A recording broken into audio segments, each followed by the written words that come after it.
before you get involved in these teachings and practices, you're living in a materialistic reality in terms of you're a physical body and you're in a physical world. Matter and matter. Right? And so your life is about trying to figure out what to do and how to be successful as a person, how to avoid being dominated, how to look good, how to be right all the time, you know, how to be successful in all the ways that there are to be successful, and that's about it. And every time something doesn't work, you figure that it's out there that didn't work, and so you have to come up with a new strategy and try that to see if that one works. And you just keep going on and on and on, you know. When I look at my own life, when I look back at my marriages, they were auditions. I didn't know it at the time, but they were auditions, because as soon as the person went off role too much or didn't play the character the way I wanted, they had to go. I had to audition somebody else. It's a very costly way of being married, you know. But that's all there is, you see. But then when you start to do this work and you start to develop these understandings and do the practice, something opens up that wasn't there before. And what opens up that wasn't there before is now you have an awareness of your inner world. Right? So now instead of you just pissing me off, now because I have an awareness of my inner world, when I get triggered, I see the anger come up in my mind. And that's a different experience. Now I see there's an inner world here where the fear comes up and the anger comes up and the thinking that is associated with the fear and the anger is there.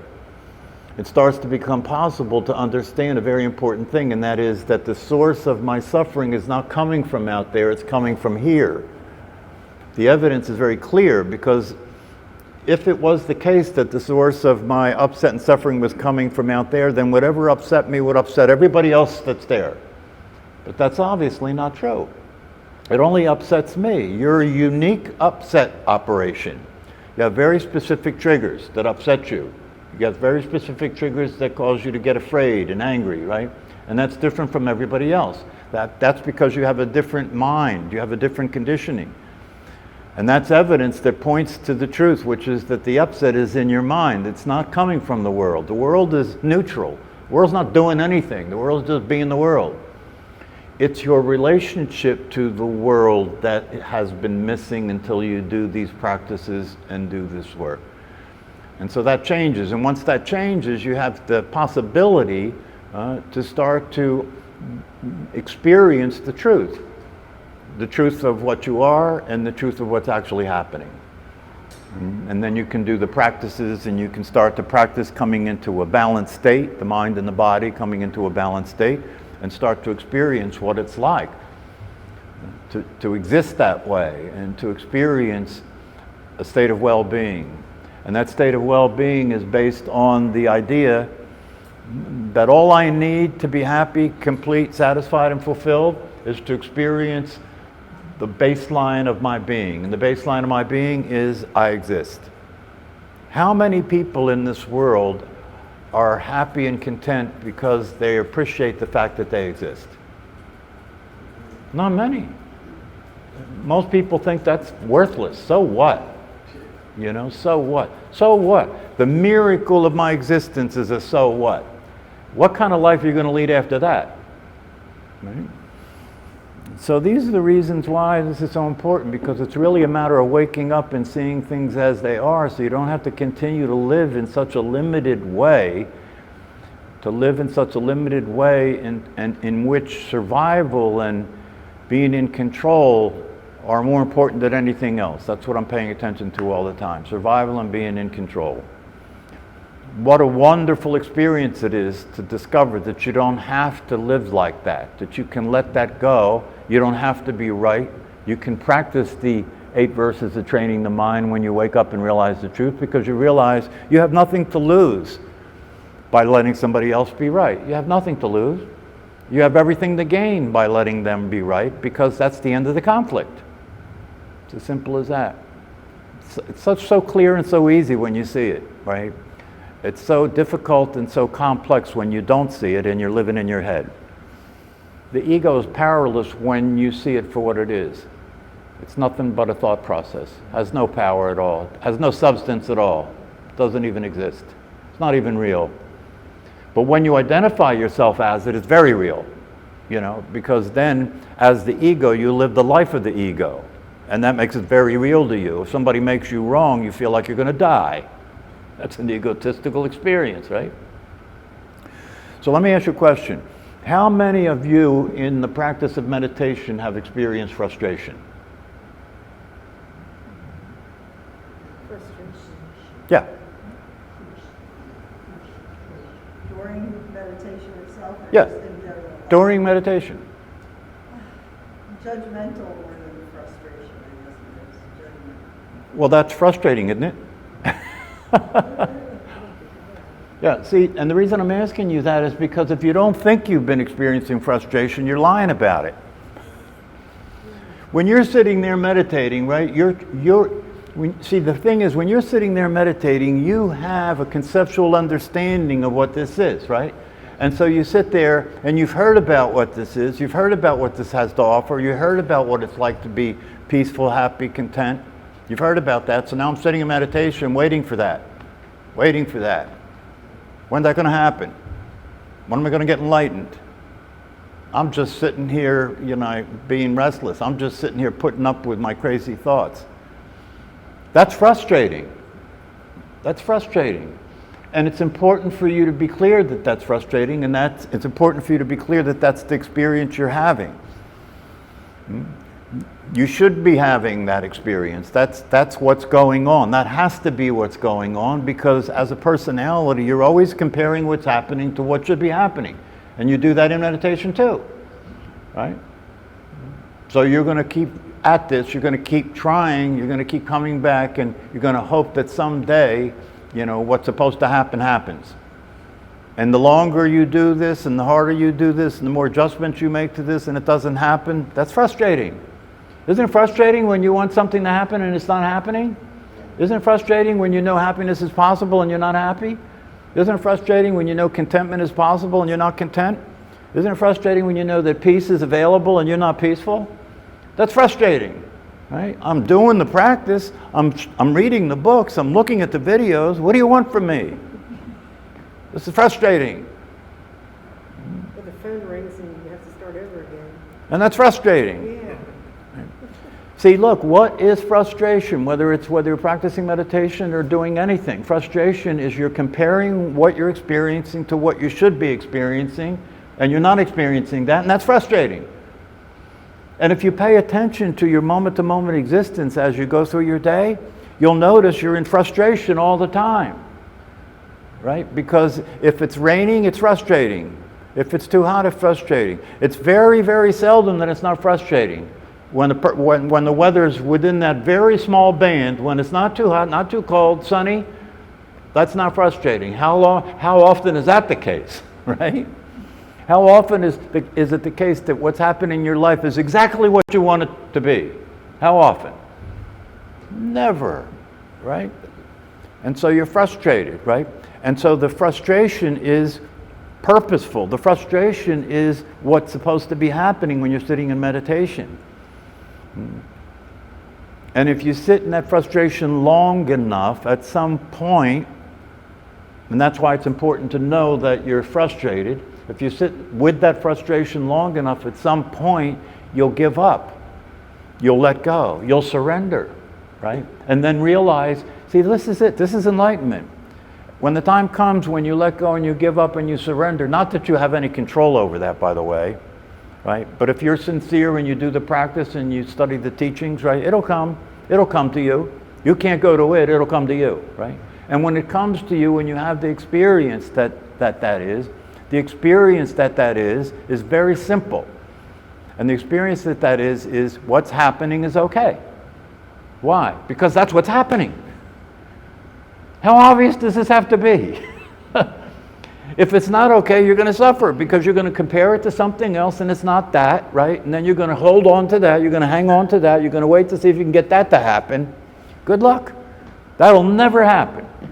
That'll never happen. If you sit in meditation and you hold on to the idea you have about what this experience is supposed to be like, that'll never happen. I guarantee you that'll never happen. The only thing that'll happen if this eventually works is you'll let that go and allow yourself to experience what's actually happening and realize that's okay. So say you have a headache and you're in pain, okay? Right? You don't want it, you don't like it, you're resisting it, you're having thoughts about it in terms of why me, why now? You know, why does it have to be this way? You know, what can I do to get out of this, right? That's what you're doing, right? You're resisting it, you're rejecting it, and so forth and so on. Right? The only real option is to have the headache, isn't it? That's what's happening. It's human to be crazy, right? And the herd is crazy, so you want to be crazy? That's what makes it so easy to be crazy. Everybody's crazy, so it looks normal, right? Everybody's nuts, so it looks normal. Everybody's neurotic, so neurosis looks like normality. That's why when people read about neurosis, they look at, oh yeah, neurosis. It doesn't really click, you know, because everybody's neurotic. So they say, oh, neurosis.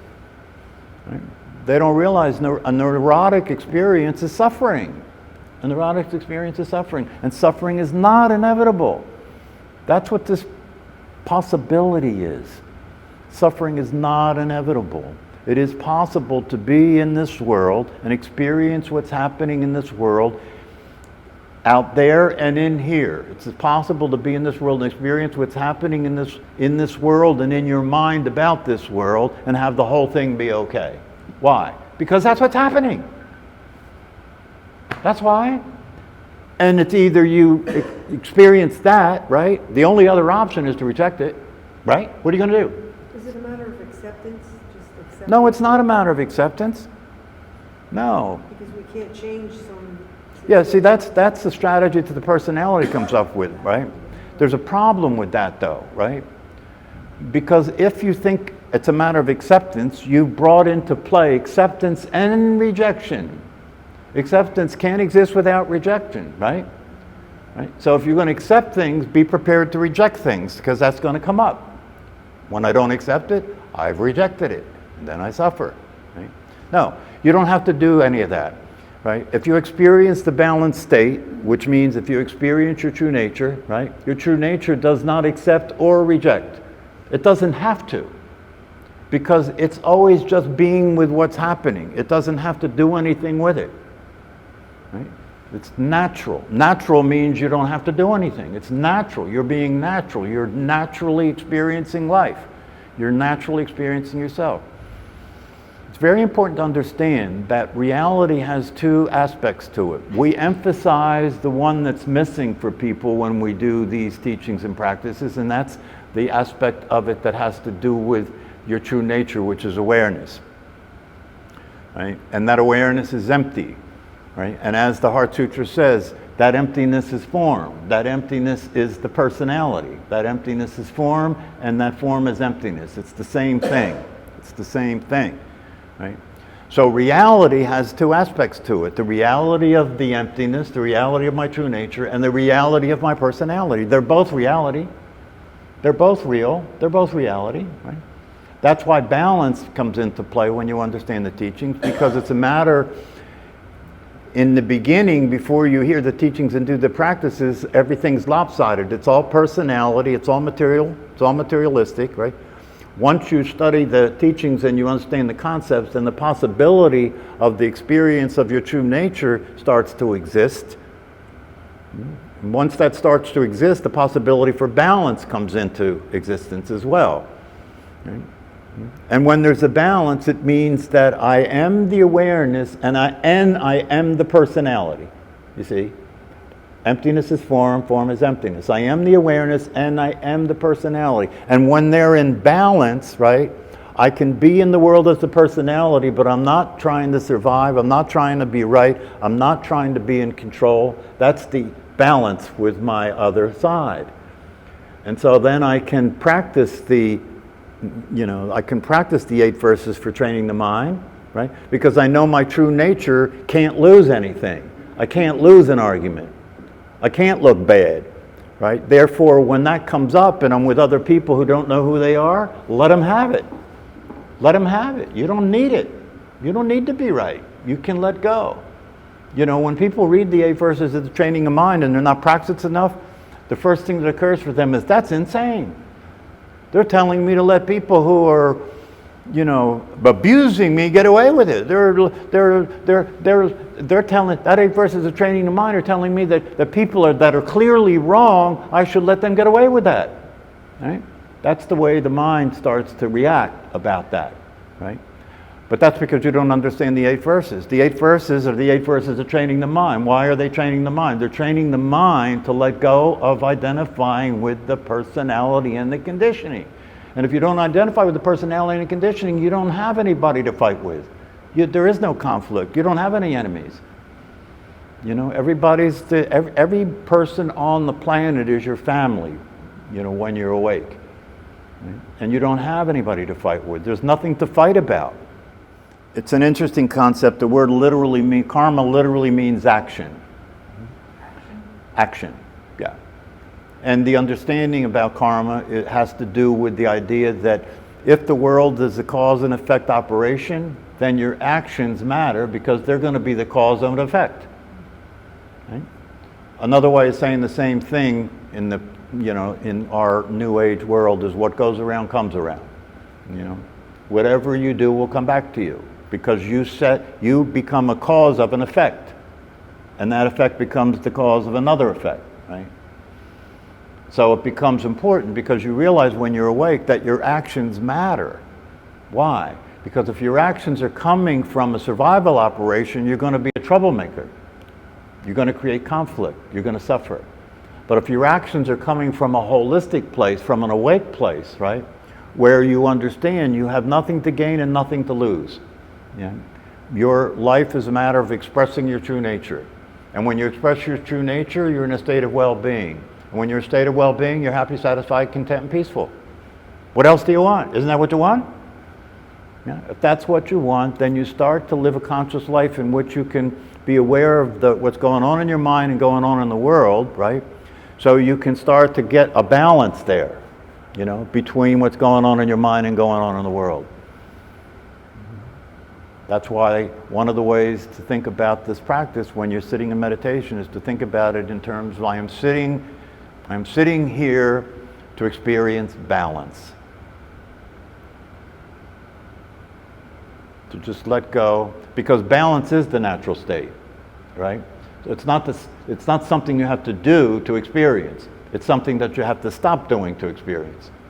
It's already the case. Balance is the natural state. So if you just sit there and allow yourself to experience what's natural, which means that which is there to be experienced without thought is natural. You know, when you're sitting there being aware of the body breathing, what is it that's aware of the body breathing? That's what's made available for you to notice when you're not in the thought activity. What is experiencing your life? What is experiencing your body? What is experiencing your mind? That's all you have to do is notice awareness. It's there all the time. It's not something you're going to achieve. It's not something that you're going to accomplish. It's already there all the time. All you have to do is let go. All you have to do is stop trying. All you have to do is stop thinking that it's a certain way, and when it's that way, you'll be there. No, it's not a certain way. It's every way. It's whatever way it is. Because awareness and form are the same thing. So when the form changes, the awareness is changing. There's nothing to see. When you're being it, you are what's changing. You are the world. You are the awareness at the same time. You have to make this your own. You know, you have to get clear that this is available to you. It's not going to happen to you from outside of you. It's already happening with you. And so you have to allow yourself to understand that and start to be interested in noticing it, because it's always there. And it's not necessarily some big earth-shaking thing, you know? It could be, depending on the way it happens, but for a lot of people, the noticing of their true nature as awareness is like, oh, that's all. Doesn't have to be any more than that. It's not a big deal. It's ordinary. It's ordinary because it's always there. Isn't something that's always there ordinary? Yeah, and the awareness that is your true nature is always there. So it doesn't have to be a big deal.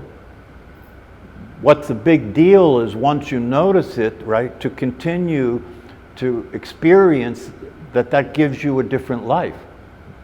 That's interesting. But the noticing itself, you're already experiencing it. It's already the case. But given how involved we are and how invested we are and how attached we are, right, to what we think is true, to who we think we are, to how we think it is, we just keep paying attention to that. And as long as you're paying attention to that, you're ignoring the most important thing, which is your true nature, which is what sees all of that, what's experiencing all of that. Without that, the whole thing is way out of balance. You have no place to come from. You have no real place to come from. The idea that you can come from your personality is nothing but a thought. You can't really come from your personality because there is no such thing. Really. It's just a concept. But you can really come from what really is, what really does exist, which is the awareness itself.